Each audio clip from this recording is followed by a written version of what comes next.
الحمد لله نحمده ونستعينه ونستغفره ونؤمن به ونتوكل عليه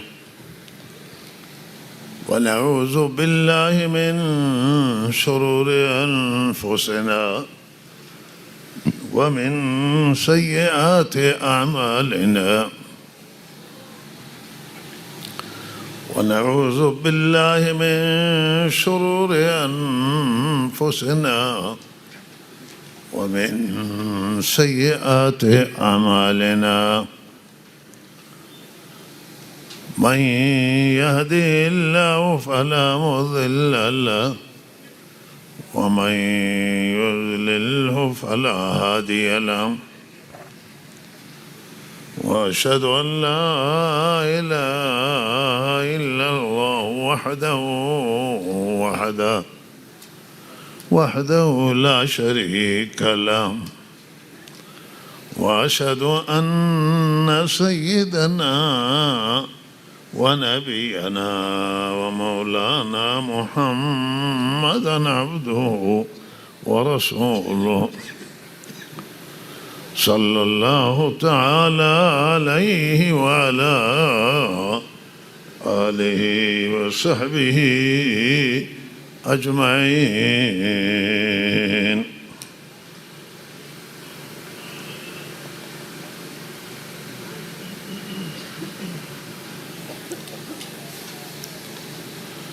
أما بعد فأعوذ بالله من الشيطان الرجيم. بسم الله الرحمن الرحيم. وكذلك جعلناكم أمة وسطا لتكونوا شهداء على الناس ويكون الرسول عليكم شهيدا.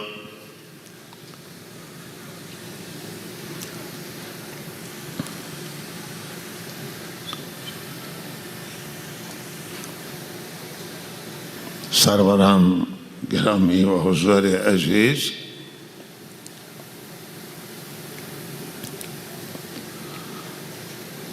اللہ تعالی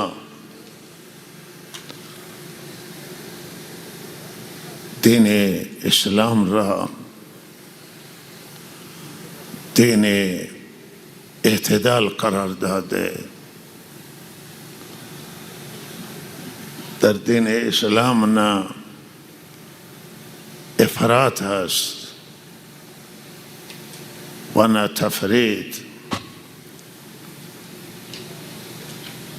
گاهی میگیم که نه در دین اسلام فکر میکنیم که نه افراط جا داره و نه تفرید جا داره. و حضرت رسول صلی الله علیه وسلم در طول زندگی مبارکه مواظب بود که کسی در دین افراط نکنه، کسی در دین تفریط نکنه. راه میانه، راه وسطیت دین اسلام ہے و راه تند روانه راه دین نیست. تدبیر و حکمت از آن دین. راه بسیار دوراندیشی و سعی صدر و تحمل و صبر راه دین هست. صحبت کسی را یک رسانه گذاشت و من شنیدم که گفت که ما نمیدانیم دریا را فلان میکنیم، کوه را جا به جا میکنیم. بابا این همه آدمانه که افراطیت و تندروان که کوه را هم بر میدارن و دریا را هم خشک میکنن ولی هیچی از دستشون نمیشه، کارا خراب میکنن. بغیر از این که برای مردم مشکلات درست بکنن، برای خودشون خاکی از دستشون درست نمیشه در جهت خیر.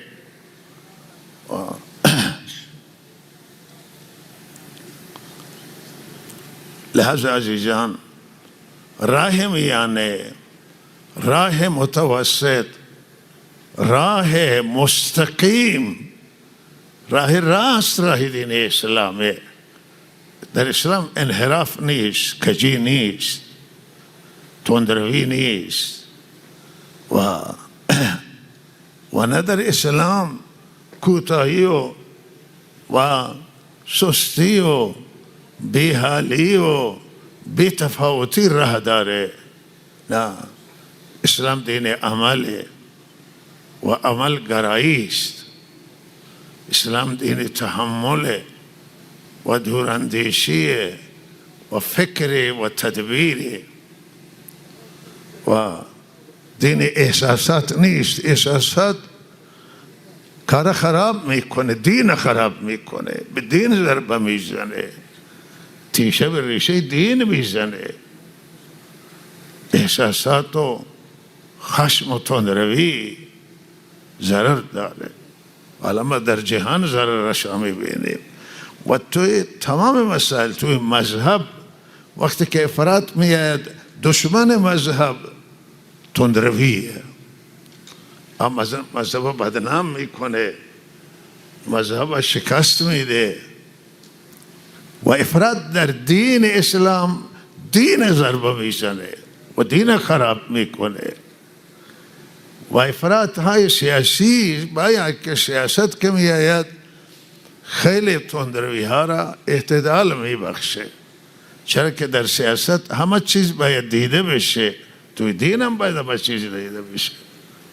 منتها با این حال سیاست افراطگرایانه و تندروانه بالاخره ضربه وارد میکنه به جامعه، به کشور، به مملکت، به دنیا.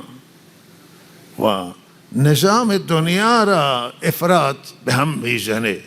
گاهی قدرتمندان سیاسی وقتی افراط داشته باشند زور دارن، سلاح هسته‌ای در اختیارشانه، قدرت تخریب در اختیارشانه.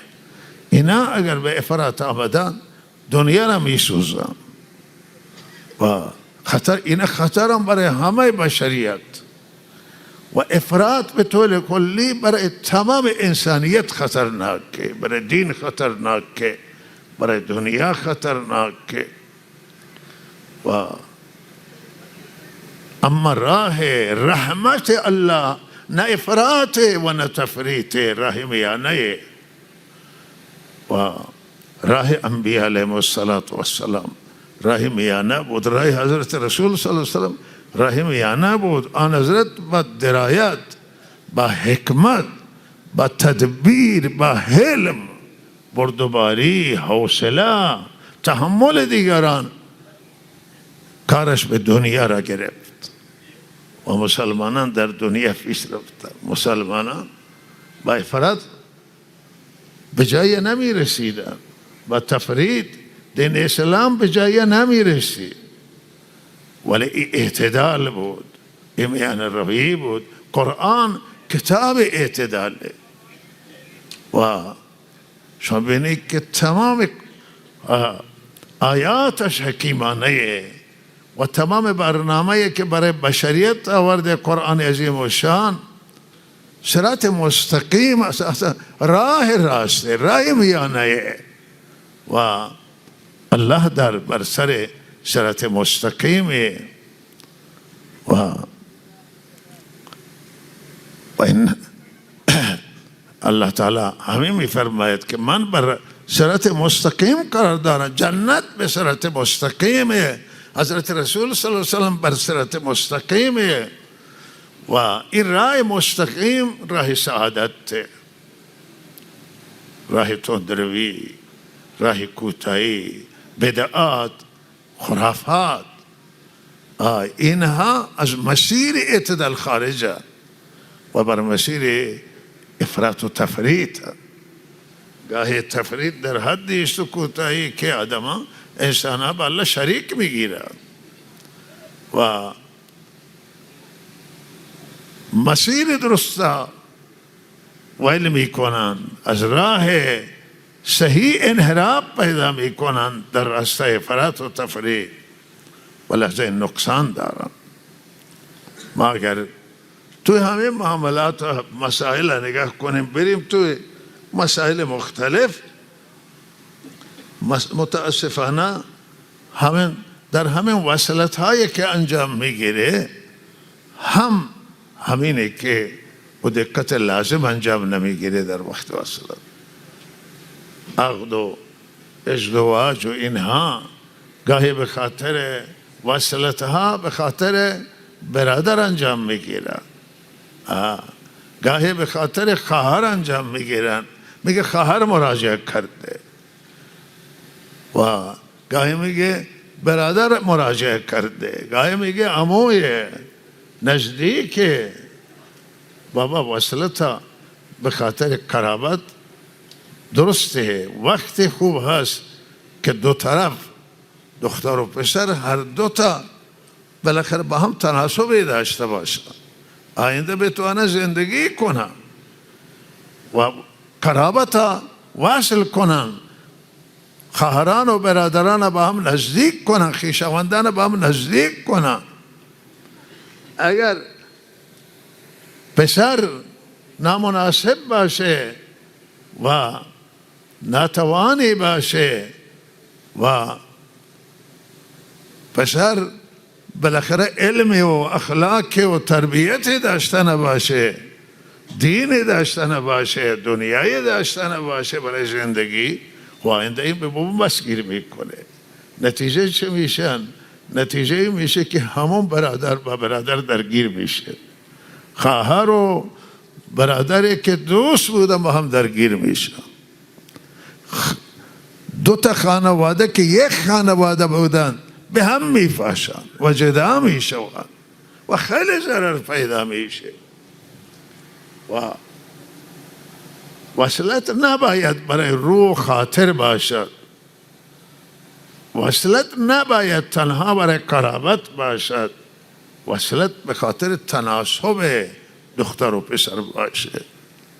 ببینید که اینها آینده دارن ندارن، به مال نگاه نکنیم بلکه به اخلاق نگاه کنیم، به دیانت نگاه بکنیم، به تربیت دو طرف نگاه کنیم و خود دختران و پسران دیگر را بخوان، تمایل داشته باشن، رضایت حاصل بشه. خیلی از دختران شکایت میکنن، می نویشه که ما را مشورت نکرد، ما را صلاح نکرد، رضایت ما را در نظر نگرفت. و اشتباه محضه. پدر میگه که برادر من مراجعه کرده یا فلان عزیز من نمیتونم جواب رد بدم، و اشتباهه. شما دخترتون صلاح کنید، شما مناسبت در نظر بگیری که دختری که با زندگی بکنه دختر شما باید با شوهرش زندگی راحتی داشته باشه. بالاخره شوهره که با دختر زندگی میکنه، با هم زندگی مشترک دارن. زندگی این اگر تلخ بشه زندگی همه را تلخ میکنن، خانواده را تلخ میکنن. آینده نگری داشته باشید، دور نگاه کنید. حالا اگر ناراض بشه که شما وصلت نکردید، فردا رضایتش گرفته می شود. ولی اگر اختلاف بکنید و دست به گریبان یک دیگه بشید، بعد رضایت مشکل می شود.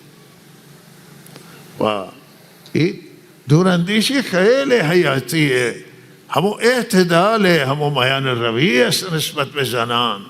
و زنان رعایت بشه و دختران رعایت بشه. دختر کوچک وصلت نکنید، پسر کوچک وصلت نکنید. بعض تازه متولد میشن و آقا میگه که این دختر مال ماست، این پسر مال ماست. بابا معلومه که چه پسری میشه چه دختری میشه. اصلا این وصلت غلطه، اشتباهه. چه کسی چنان وصلت میکنه توی ملت ها؟ بالاخره همین که اینها با عنوان کودک همسریه دارن، بر درسته کودک کمسری نباید باشه. بگذارن تا این به سنی برسه، به رشد برسه، خوب و خرابش را تشخیص بده، متوجه بشه که این رشد داره یا نداره. حالا یک رشد جسمیه، یک رشد فکریه، فکرش چطوره، عقلش چطوره. والله تعالی همین مال یتیم میگن که شما مال یتیم نگهداری بکنید و هر وقتی که به سن رشد برسه، یعنی رشید بشه، یعنی او خوب و خراب را تشخیص میدهد، خیر مال تشخیص میدهد، میتونه مالش را حفاظت کنه، محبت مال میدانه که مال یک چیزی درد بخوریست. او محبت مال که مذمومه و بده، او همونه که انسان عاشق مال بشه.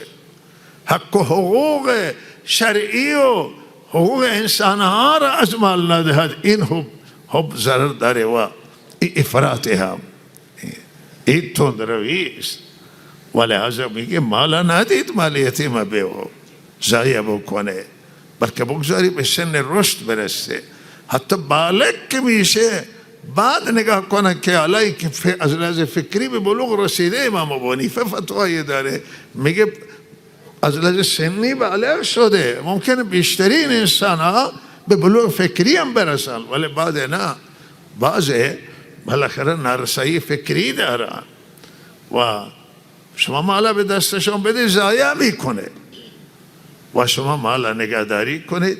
وقت تحویل بدید مالا که او به سن رشد برسه و شاهد بگیرید. این وقتی که تحویل میدید 2 تا شاهد، 3 تا شاهد، 4 تا شاهد بگیرید که این مثلا نزدیک من که فوت کرده و من وصی بودم، من سرپرست یتیم بودم، این مال گذاشته و این مال من بهشو تحویل بده، این مالی که تحویل بده. صورت جلسه کنید، امضا کنید چه تحویل دادید و کار مضبوط و مستحکم بکنید. و تو معاملات همینطور، معاملات های ما امروز بسیاری هستن که معامله میشه وصلتی باز روی زبانه و فردا اختلاف پیدا میکنه. ماریه چقدر بود؟ آقا شما بیاری نوشته نداره. دختر میگه من ماریم بیشتر بوده و داماد میگه که ماریا کمتر بوده و حالا از کجا معلوم؟ شما نوشته دارید که وہ نوشته بیاورید. نه نوشته نکردید.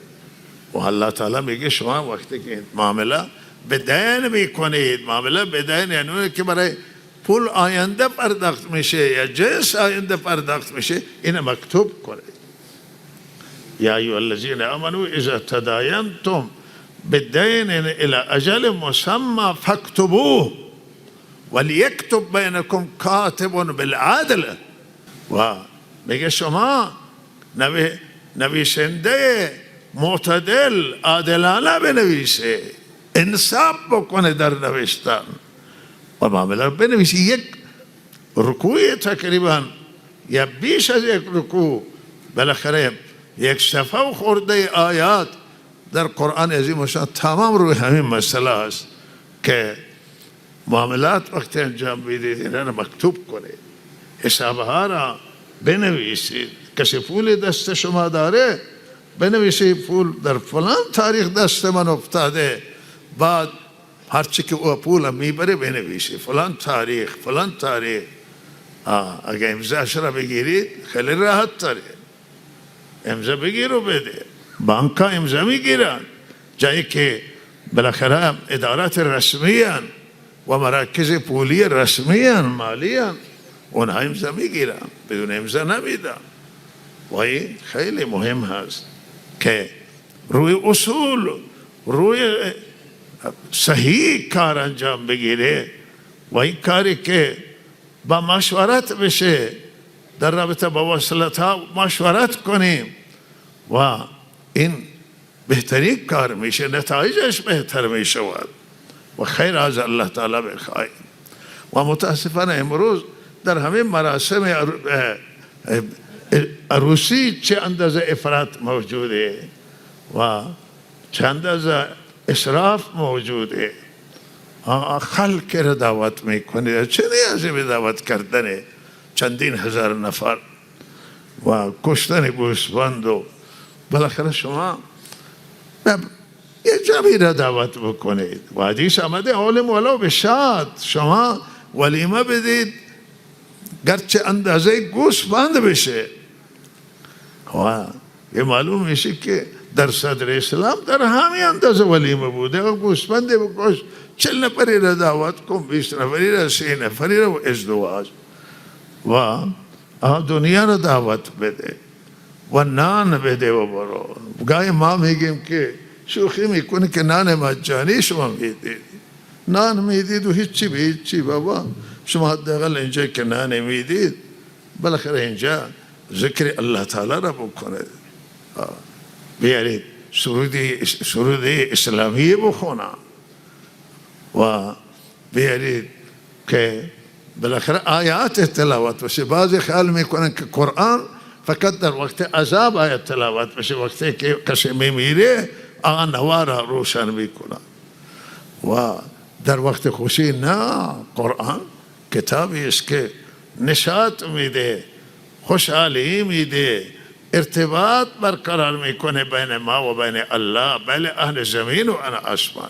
و ما نیاز داری به ارتباط بین خودمون، بین اهل زمین و بین اهل آسمان، چرا که برکات و رحمت و خیر همه از طرف پروردگار هست و او رب ماست. در همه حال باید او را داشته باشیم، در حالت غم او را ویل نکنیم، در وقت خوشی ویل نکنیم، در همه حال الله تعالی را داشته باشیم. و دعای ذکر موعظه نصیحت و این خوشحالی ما به هم به یاد الله تعالی باشه. شما غذا میدید، حدیث آمده که بدترین ولیمه، بدترین طعام عروسی همانه که اغنیا را دعوت بدن و فقرا را فراموش بکنن.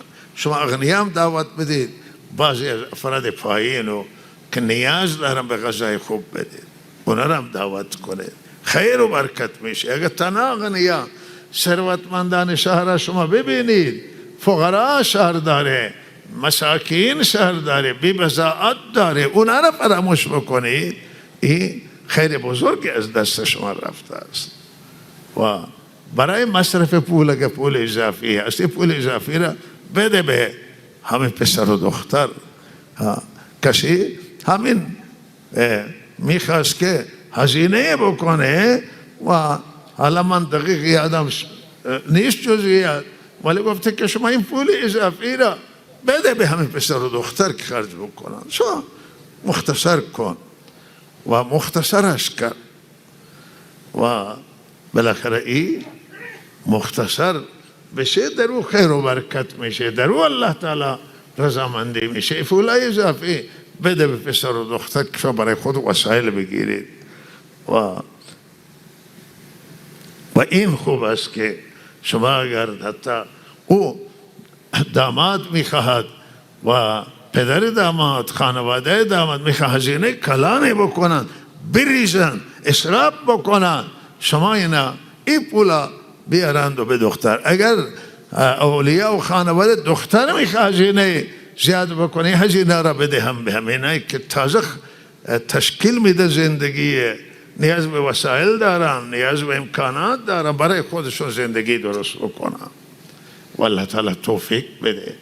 و این مسیر درستی است، مسیر اعتداله. و همینطور که در مراسم عروسی الان اسراف زیاد رویه، زیاد خرج میکنن و در فقرا هست، مساکین هست، دانشجویانه که ماندن. یک دانشجوی که او از نابغه ها بود، برای دوره دکترا کم و بیش کمک شد و آخری هزینه بالا بود و ما ماندیم که چه کار بکنیم، خانواده نتوانست. او گفت من مجبورم که عقب نشینی بکنم برگردم.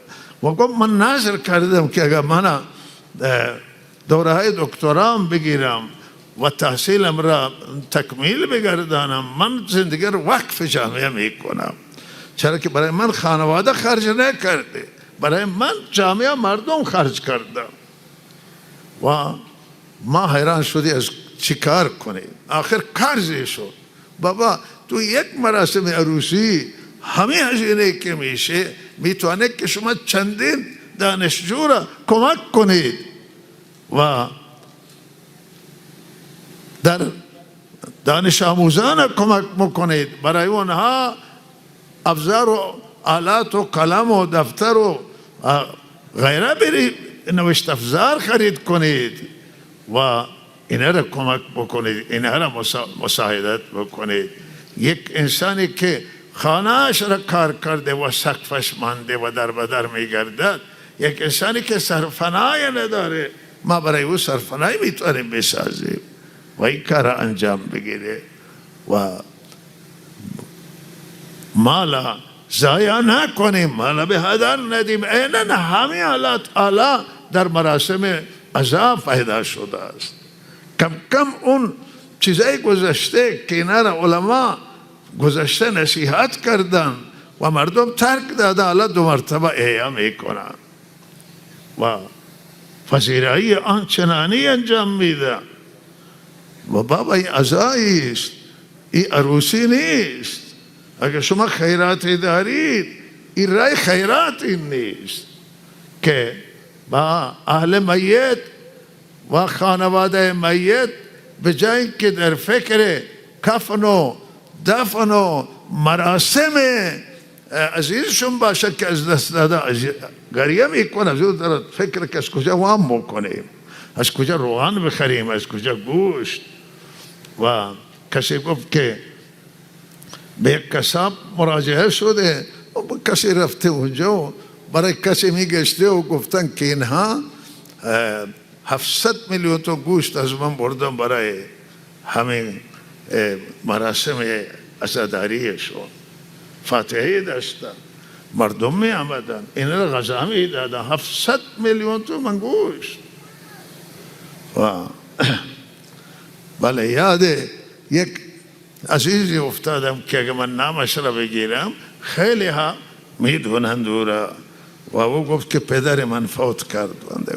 گفت پدر من سرشناس بود، مردم از هر طرف آمد و من آخر نداشتم و قرض کردم و برای این هزینه کردم و بعد من صاحبان قرض گرفتن که دین اونها را بدم.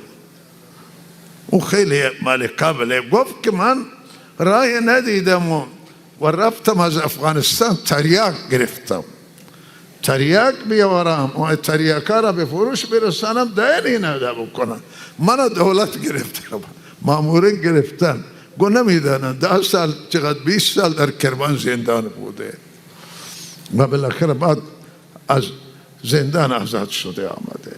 و این تمام همون قرضی بود که وقت وفات پدر من از مردم قرض گرفتن، نداشته هزینه بکنم و بالاخره این مشکلات در زندگی من درست دین مردم من خودم را گرفت زندان کردم. و این خاص شرعی که مگه درست نیست همینه. یکی داره هزینه میکنه، دیگری نداره و هم میخواد هزینه بکنه، کم نیاره. و اینها همون هستن که ما میزان رعایت نکردیم، موازین شرعی رعایت نمی کنیم. بابا شریعت توصیهش همینه که کسی که عزیزش وفات کرده همسایه ها غذای اونا را درست کنم بدن. امروز این همسایه غذا بفرسته، فردا و همسایه دیگه بفرسته برای خود خانواده، نه برای لشکری که از کج. بعضی می آیند و فقط می نشینند برای همین خوردن غذای می آیند. ایده می آیند که اینجا آقا بالاخره کافه اسلامی جاریه، کافه صلواتی و مفت غذا میده هر کسی که بیاد. و حالا غذا مشکل، گوشتم گیر نمی آید و خوب است که بیاید تو فاتحه بشینی و بله ماشاءالله چلو گوشته، چلو مرغه و راحت. این که نشد فاتحه عزاداریه می نیست، عزاداریه نشد، گرفتاریه شد. میت عزیز رفت و تاوان دیگری هم بر سر مالی و جانی شدیم. همون که میگن دو ضربه، هم ضربه مال و هم ضربه جان، و این صحیح نیست. و به اندازه که اگر بالاخره همسایه ها هم این مرحمت نکردن و به این مستحب و فضیلت عمل نکردن، خودشون به یک غذای ساده به اندازه غذای خانواده بتوانند درست بکنن، نه اونجا که بر سر دیگ و با وسایل بشین گریه هم بکنن و غذا هم بگیرن، گریه بکنن و غذا هم بپزن. این بالاخره شرعی نیست و خدا راضی نمیشه از این فاتحه.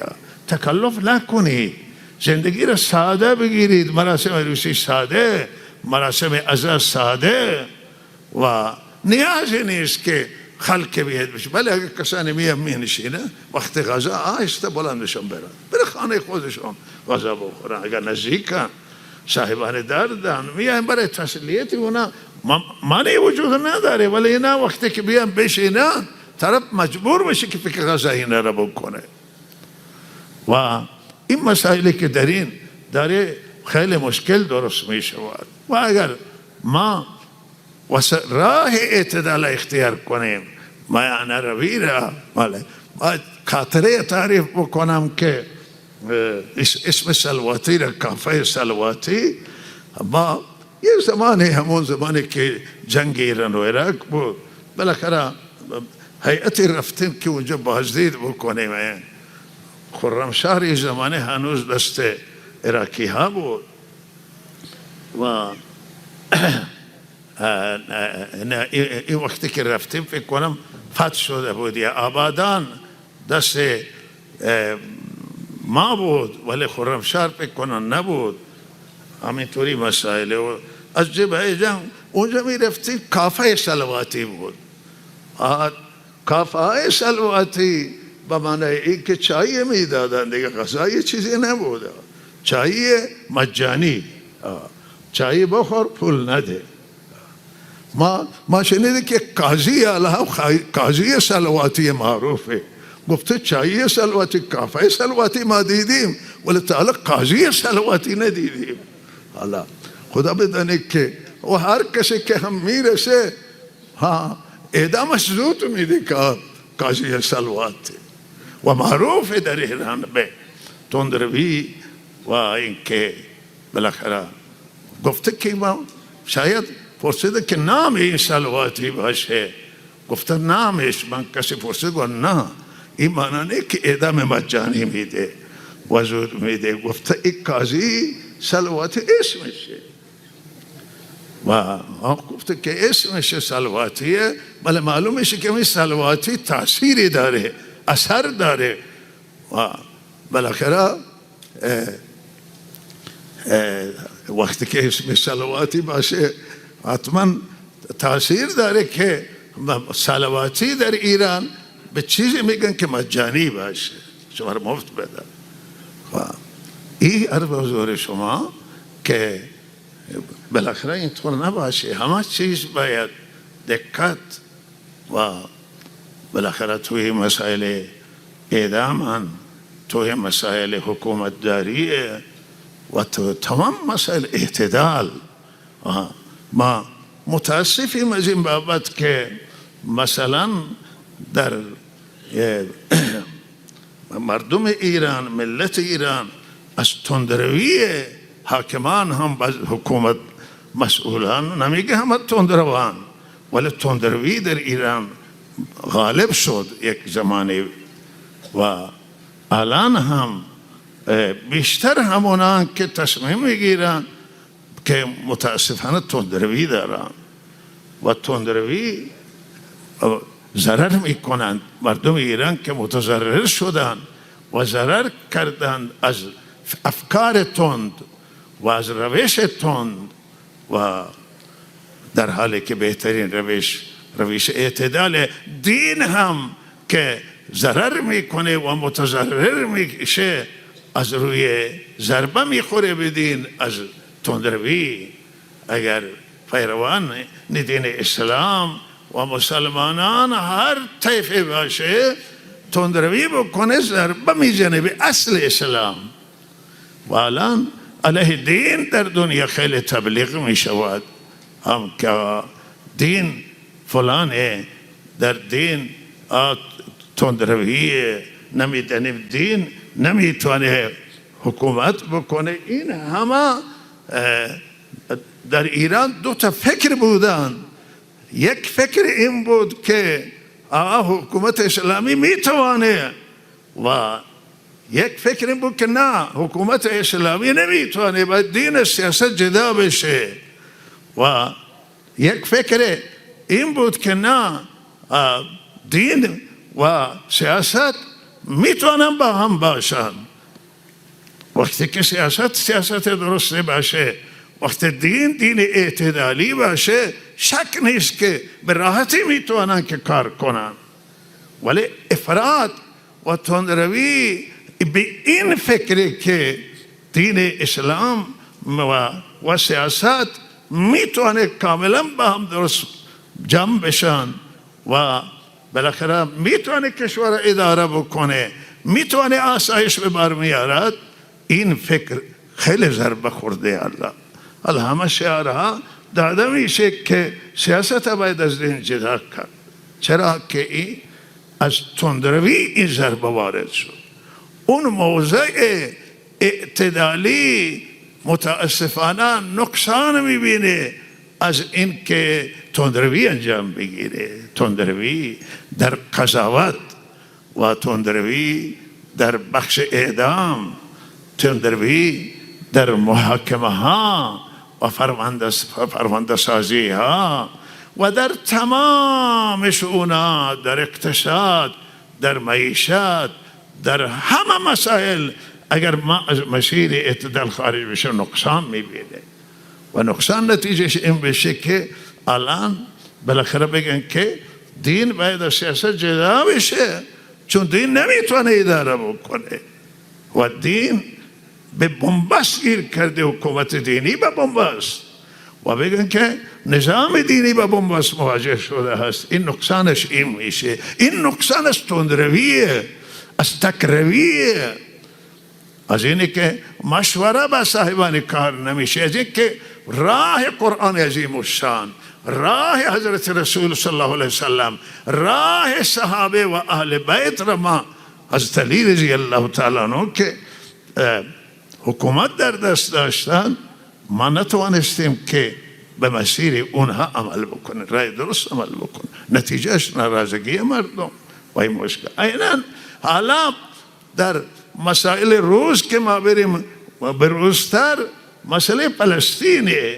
که بالاخره در مسائل فلسطین واقعا مظلومه، ولی الان مردم غزه و فلسطین خیلی ضرر کرد، خیلی نقصان کرد و تمام شهرشون شهر زیبایی داشتن، شهر نوساز بود و از شهرهای نوی غزه و تمام به خاک یکسان شده و روز به هر حمله 50 نفر 100 نفر کشته میشه و چنان ای عادی شده، جهان اینها را به صورت عادی نگاه میکنه که فکر نمیکنه این انسان هم کشته شده، عادی شده کشتن اینها. و اسرائیلی ها و حکومت دولت اسرائیل واقعا خیلی افراط کرد، خیلی ظلم بزرگ انجام داد. ولی یک نکته قابل توجهه که افراط هم در مسلمان هم بوده، هم در ناحیه مسلمان ها افراط، هم در ناحیه یهودی ها. در یهودی ها آدمان معتدل که مخالف سرسخت همینه که تظاهرات میکنن علیه حکومت فعلی، دولت فعلی اسرائیل. توی دنیا تظاهرات میکنن یهودی ها، جنگ باشه، صلح بشه، فلسطینی ها را جدا کنید، مستقل کنید حکومتشون را، بس کشتار. و در مسلمان هم افراط آمد. مسلمان هم گفتم باید بعضی از مسلمان ها که یهودی ها باید یهودی ها را از اینجا اخراج کرد. یهودی ها اینجا چی کار میکنن و یهودی ها باید از اینجا برن و یهودی هم افراط کردن. این افکار در خود فلسطینی ها بود، در غیر فلسطین پشت جبه اونایی که حمایت میکنه. این هم تندرویه.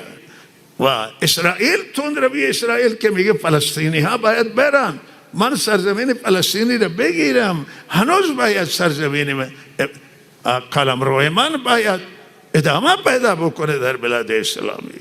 اسرائیل اونهایی که به هر حال سردمدارانن و تصمیم گیرندگانن، در اونها افراط شدیده و او افراط از طرف مسلمانان، افراط دو تا افراط که با هم بخورن و خیلی نقصان پیدا میشه. نقصان همین شد که هر دو طرف ضرر کردن، ولی واقعا ضرر اهل غزه و مسلمانان اهل فلسطین خیلی زیاد شد. راه اعتدال، راه میانه و بهترین راه همینه که قضیه فلسطین و اسرائیل و دولت اسرائیل باید حل و فصل بشه، عادلانه حل و فصل بشه، منصفانه بشه و مردم فلسطین به سرنوشت خود حاکم باشن و جدا باشن، قدرت تصمیم گیری به دست خودشون باشه و بتوانن زندگی بکنن و اسرائیلی ها هم بتوانن، یهودی هم بتوانن در اون سرزمین زندگی بکنن. نه مسلمان ها بگن یهودی ها را که شما چرا اینجا آمدید و شما بار کنید برید، و نه اسرائیلی ها بگن فلسطینی و آل غزه را که شما از اینجا بار بکنید، نمیدانم به فلان کشور افریقایی برید، فلان جا برید، فلان جا برید، و نه این سرزمین اونهاست، کجا برند از اینجا؟ ولهذا ترجیح میدن میمیرن. ولهذا باید افراد، باید یه فکر میانه و متوسط غلبه بکنه و او بیاید وسط اینها هم جلوی اسرائیل باید بگیره جهانیان دنیا، و هم چنان تندروان اسرائیلیا که حتی حاضر نیستن که قطعنامه های سازمان ملل اجرا کنن، حتی حاضر نیستن که اروپایی ها نظر اروپایی ها را که حامی اونان تامین بکنن. اروپایی ها اعتراض دارن، افراط شدیده و میگن نه هرچی که ما در نظر بگیریم. آیا نخست وزیر اسرائیل میگه هرچی که من، این که نمیشه، ولهذا نقصان داره. علیه حمله قطر که انجام گرفته، خب یک قطر یک دولت است واقعا میانه اعتدالیه و یکی از مراکز گفتگوی گفتمان و یکی از مراکز صلح جهانیه، به صلح جهانی کمک کرده. تمام دولت غربی جمعی برای مذاکرات، مسلمانان غیر مسلمانان، دولت قطر را جلو میکنن برای مذاکرات. شما این مرکز به اینجا حمله بکنید، به استقلال اینها به ضربه بخوره، به کشورشون حمله بکنید، یک چیزی است که هیچ کسی قبول نداره. همه دنیا شما رو ملامت میکنه و ضربه میخورید شما. این تندروی افراطه. و شما دیدید مخالفانتان را که در خاک قطرن، ولی ندیدید خود قطر را. قطر را ببین، قطر داره چه کار میکنه برای مخالفان. کسی اگه مخالفانش را میخواد دنبال بکنه جای دیگه موجوده. و قطر باید برای مذاکره، شما که قطر این را تعقیب بکنه، کجا با شما میتوانند که بشینه مذاکره بکنه؟ یک جایی باید باشه. و لحظه واقعا قطر در این جریان مظلوم واقع شد و بد شد، هم برای خود کسانی که کار کردن برایشون چهره جهانیشون بیشتر ضربه خورد و مخدوش شد. این چه کار دنیا بود شما کرده؟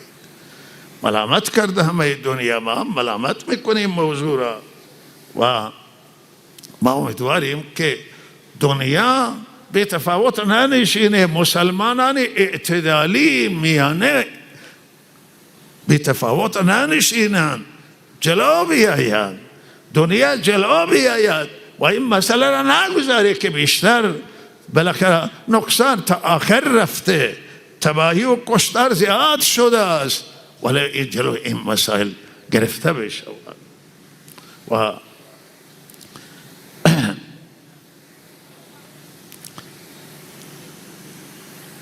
هفته گذشته بالاخره هفته میلاد حضرت رسول صلی الله علیه وسلم بود و سیره آن حضرت سیره متوسط و میانه و سیره آن حضرت سیره عمله. و ما که به هر حال الان توی کشور ما بعض جا جلسات هفته وحدت بود و ای که ما جلسات هفته وحدت بگیریم بهتر بود که به عمل وحدت گرایانه باشد. و این 50 سال نزدیک به 50 ساله و بالاخره اگر در کابینه از وزرای اهل سنت استفاده می شد، شما اقوام وارد کابینه دولت می کردید، مذاهب وارد دولت می کردید و اگر شما در تهران اجازه مسجد به اهل سنت می دادید، نمیگه زمین می دادید و نمیگم پول می دادید که مسجد بسازیم، نه، اجازه می دادید مسجد ساخته می شد اونجا. هیچ نیازی نبود به کنفرانس، هیچ نیازی نبود به مجمع تقریب بین مذاهب، بالاخره به عمل می کردید. این هزینه ها جلوگیری می شد و وحدت حاصل می شد. وحدت با گفتگو حاصل نمیشه، وحدت با عمل. بله اگر گفتگو پشتوانه عملی داشته باشه و اقدام عملی انجام بگیره، این میتونه تاثیر مثبت داشته باشه. و لحاظا به روی عمل شما فکر کنید، روی گفتگو. چرا که الان مردم به توجه نمی کنن به شعاری که ما بدیم، من بدم یک کس دیگری بده، بنده سخنرانی بکنم یا یک عزیز دیگری سخنرانی بکنه، تاثیر نداره. تاثیر زمانی داره که پشتوانه عملی باشه و ما استدلال بکنه او وزیر، او مسجد، او تبعیضات که الان در استان سیستان و بلوچستان درسته، استانداری آوردید و کاری خیلی خوبی کردید و یک مدیری کل اهل سنت در آموزش پرورش باشه تو سننده جمع این کار شد، خوب کاری کردید. ولی بالاخره ادارات خالیت و ادارات یک دست هنوز، ادارات 300 نفری 400 نفری که پرسنل دارن، 100 نفری اهل سنت چند 10 نفرن یا 15 نفرن یا 5 نفرن. و ادارات وقتی که خالی باشه بالاخره استاندار که فردا بره و یک مدیری کل تایم میکنه بره، بعد چه کار میشه؟ با همون کار اوله و اساسی کار بشه، ریشه‌ای کار بشه. به مسئولان ما عرضمون به مسئولان آنه و یک خیرخواهی ما رو وادار میکنه، خیرخواهی ملت، مردم ایران، کشور ایران. ما ایرانی هستیم، شهروند ایرانیم. ایران ضرر بکنه ما متضرر میشیم، نقصان پیدا میکنیم. اگر حمله خارجی انجام بگیره و بیاین و بمباران بکنن، بالاخره منابع اقتصادی ما را، منابع مالی ما را و مراکز هسته‌ای ما را بمباران بکنن و بزنن سایت‌های هسته‌ای را، ضررش ضرر ملت ایرانه، از جیب ملت ایران رفته، از جیب همه. و ما درست این مسائل فکر میکنیم، ولی من نمیخوام کشورمان بیشتر متضرر بشه از این. و من یقین دارم که این وضعیت به این صورت بهبود پیدا نمیکنه تا تحول در کشور، تغییرات. معتقدم که اصلاحات شکست خورد در ایران دیگه، الان اصلاحات نیست.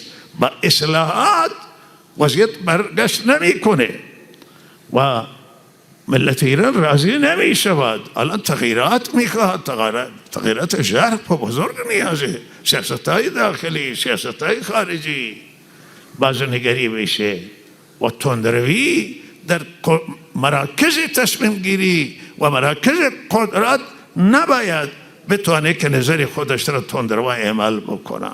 میان روی، اعتدال و بالاخره هم دین داره متضرر شده است و هم کشور متضرر شده و از جلوی ضرر هر جا بگیرید قول مردم است که خوب از جلوی ضرر گرفته بشه. اعتدال میان رویه و مشورت و بالاخره ما اعتقاد داریم که باید با دانشگاهی هم مشورت بشه، با علمای میانه و اعتدالی، علمای سرسپرده نباشه که آقا هر چه که حاکم بگه چشم، همه چیز برابر. یک زمان گفتن که بالاخره اونجا بیت و اینها خود مقام رهبری میخواهند که با مردم ارتباط داشته باید. گفته خدا را شکر 50 سال میگذره تا حالا کسی مثلا مشورت نیامده بازرسی که از جانب بزرگان که بپرسه که اینجا وضعیت چطوره و بالاخره معتقده که ما از مخالفان باید سوال بکنم، موافقان سوال بکنم، موافق و مخالف هر کسی.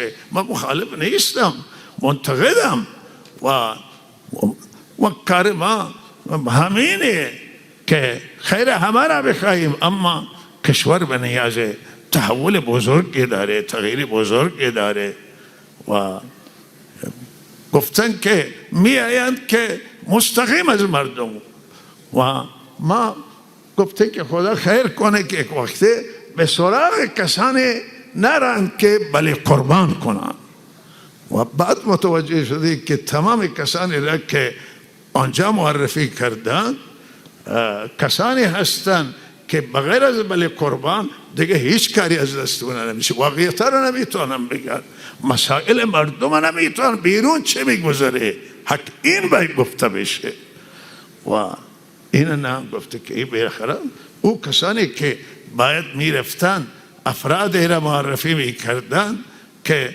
حرفا را بزنه اونها را معرفی نکردن، راه ندادن نزدیک و ملاقات ندادن، اونها را راه ندادن و این نقصان این ضربه که به حاکمیت زدن، به نظام زدن و این درست نیست. حالا ما باید متوجه باشیم که کجای دنیا هستیم و بدونیم که مشکلات داریم و این مشکلات ها نظرخواهی کنیم از مردم ایران، نظرخواهی بکنیم از دانشگاهیان، از موافق، از مخالف، از زندانی هایی که مخالف.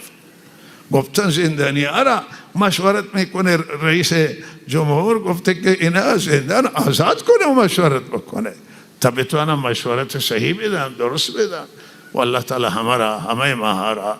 و بعد حرف آخر بنده هم همین است که درخواستم همین است که این مسئله باید مسئله غزه، مظلومان غزه باید رسیدگی بشه، باید جهانیان به هر حال بشر دوستی و انسان دوستی و همینه عدالت همینه تقاضا می کند که بیایند توی صحنه و تمام مسلمانان هم بیایند از طریق اعتدال و از طریق که اینها را کنار هم بشینن مسئله را حل بکنن و شعار دادن و اینکه فتوا صادر کردن با این هیچ کاری درست نمیشه.